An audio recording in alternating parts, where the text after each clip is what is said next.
Here now is Diddy's former publicist, Rob Shuter. He's also the host of the Naughty But Nice podcast. Rob, thank you for joining us.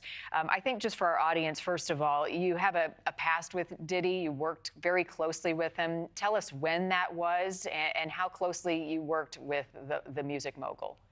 I was Diddy's publicist for a couple of years, about 20 years ago. So 2003, 2004. I ended up doing his publicity for a couple of years. He was a really instrumental person in my PR life. I'd never really represented a celebrity as big as that. I went on to represent other big stars, but he was sort of like my first. And in many ways, he taught me how to be a publicist. He knows how to manipulate a narrative. He knows how to tell a story. He knows how to be exciting, flashy. And so I've got to be honest here. My time with Diddy overall was pretty positive. Is he demanding? Yes. Is he bossy? Yes. Would he call me 10 to 20 times a day? Yes. But also, too, there was a good part of him, too. And you call the allegations against him shocking. So none of what he's being accused of you ever saw when the two of you interacted.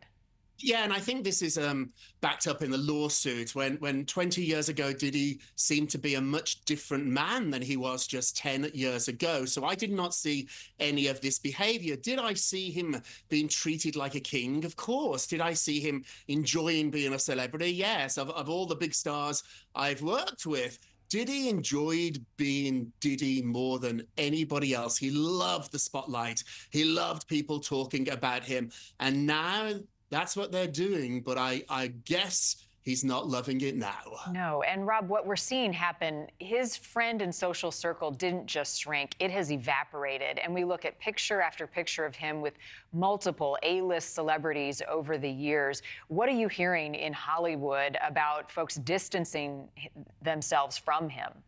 Oh, people do not want to touch this. At first, they were on the fence. They sort of supported him behind the scenes. And then that videotape came out. CNN broke that tape of him assaulting Cassie. After that, game over. That was the turning point here.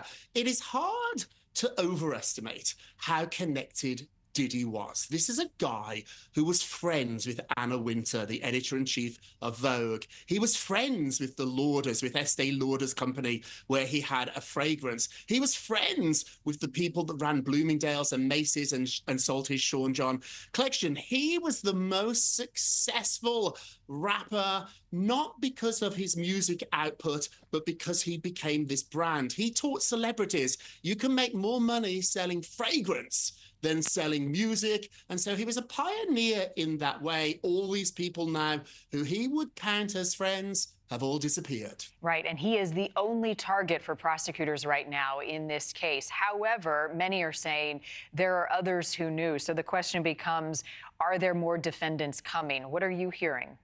Yeah, definitely. I think the prosecutor has said nothing is off the table here. There are people around Diddy who have been there for decades. Recently, his longtime publicist, Natalie Moore, who's been there for 20 years, she appears as if she has quit. Her phone is no longer ringing. Her email has been discontinued. Also, to his chief of staff, Kristen Karim, who has been with him for several years too. People have called her the Ghislaine Maxwell of this organization. That is nothing that anybody ever wants to be called. And so other people here are involved. I think the scope of this, how big this was, made it impossible for one person to do it all. He had enablers, he had people around him, and now those people are all scrambling, worried if they're going to be indicted next. Yeah, you're right, Rob. This is just the beginning. And this facility where he's being held is notoriously tough. It's a place that we've heard judges don't even want to send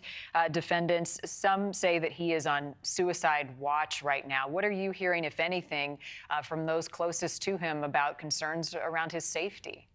Really good point. My sources are telling me he absolutely is on suicide watch. I broke this just a few days ago. He's been watched 24/7. We all have to remember that Jeffrey Epstein committed suicide while under investigation, and they don't want that to happen again. This is a really tough tough facility. Michael Cohen, who worked for Donald Trump, was there. R. Kelly has been there. It is a notoriously bad jail. I think in the last 2 months, 2 people have been stabbed there. There has been at least 4 or 5 people commit suicide at this facility in recent years. So he is being watched very, very carefully. They don't want anything to happen to Diddy.